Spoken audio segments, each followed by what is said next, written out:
No início de tudo, temos Narmer. Pense nele como o ponto de partida para tudo o que nós vamos conhecer de Egito Antigo de verdade. Por volta de 3100 a.C., enquanto o resto do mundo ainda vivia em pequenas tribos, ele fez o impensável. Unificou o Alto e o Baixo Egito em um único e poderoso império. O faraó Narmer, ele literalmente criou o Egito que nós conhecemos e foi o primeiro a usar a coroa dupla, simbolizando seu domínio total sobre toda aquela região. Se você gosta de pirâmides, precisa agradecer a Djoser. Antes dele, os faraós eram enterrados em túmulos simples de tijolos, mas Djoser e seu arquiteto genial, o Imhotep, tiveram uma ideia revolucionária. Eles empilharam várias mastabas, umas sobre as outras, criando a primeira estrutura monumental de pedra do mundo, a pirâmide de degraus. E ele foi, então, o inventor das pirâmides, só isso. E falando em pirâmides, chegamos ao mestre das obras, Khufu, ou como os gregos o chamavam, Kelps. Ele foi o responsável pela construção da Grande Pirâmide de Gizé, a única das 7 maravilhas do mundo antigo que ainda está em pé até os dias de hoje. Então essa é uma estrutura tão perfeita que até hoje nos perguntamos como eles conseguiram fazer tudo aquilo, como é que eles conseguiram construir aquela coisa gigantesca. O curioso é que o dono da maior construção do mundo antigo só tem uma estátua minúscula de apenas 7,5 centímetros. Algo que chama muita atenção, né? Agora, prepare-se para uma das mulheres mais poderosas da história, a Hatshepsut. Ela não deveria governar como faraó, mas tomou o poder e reinou por mais de 20 anos. Para legitimar seu governo em uma sociedade patriarcal, ela se representava como um homem com direito à barba falsa e tudo mais.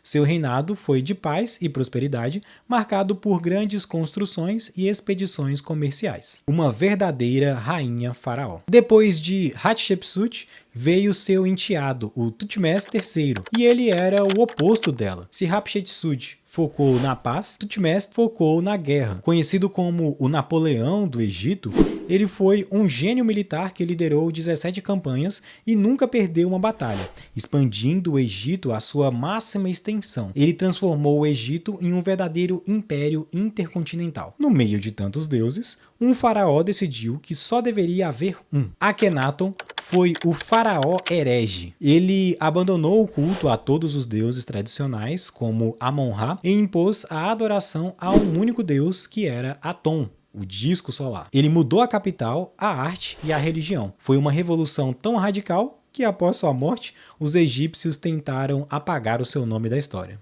E quem era o filho de Akhenaton? O faraó mais famoso de todos, mas não pelos seus feitos em vida ou nada disso. O nome dele era Tutankhamon, o faraó menino. Ele assumiu o trono com 9 anos e morreu aos 19. Seu governo foi curto e ele restaurou a antiga religião que seu pai havia abandonado. Mas sua fama vem do fato de que sua tumba foi encontrada em 1922 quase que perfeitamente intacta, cheia de tesouros espetaculares. Ele nos deu uma janela única para a riqueza e a vida no Egito Antigo. Muitos não conhecem, mas Sete I foi o pai de um faraó ainda mais famoso e um grande governante por si só. Ele restaurou a glória do Egito após o caos de Akhenaton e iniciou projetos de construção colossais. Mas qual foi sua maior herança?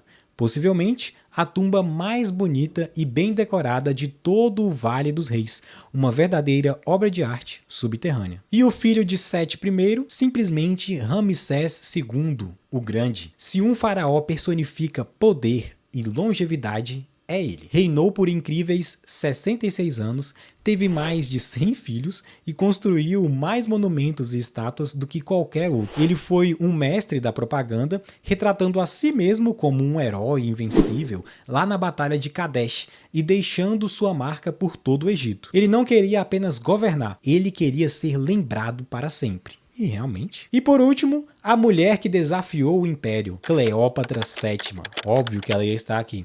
A última faraó do Egito. Ela não era egípcia de sangue, mas grega, da dinastia ptolomaica. Mas ela abraçou a cultura como nenhum outro ali. Extremamente inteligente e estrategista, falava várias línguas e usou seus relacionamentos com os homens mais poderosos de Roma, como Júlio César e Marco Antônio, para tentar proteger seu reino. E acabou que sua morte marcou o fim de uma era e o início do domínio romano sobre sobre os egípcios. De unificadores a construtores, de revolucionários a guerreiros, esses 10 faraós moldaram uma das civilizações mais incríveis que já existiu. Cada um deles deixou uma marca que sobreviveu por milênios e chegou até os nossos dias. E se você curtiu essa viagem no tempo, não se esqueça de deixar o seu like, se inscrever no canal e ativar o sininho para não perder os próximos vídeos. E até a próxima!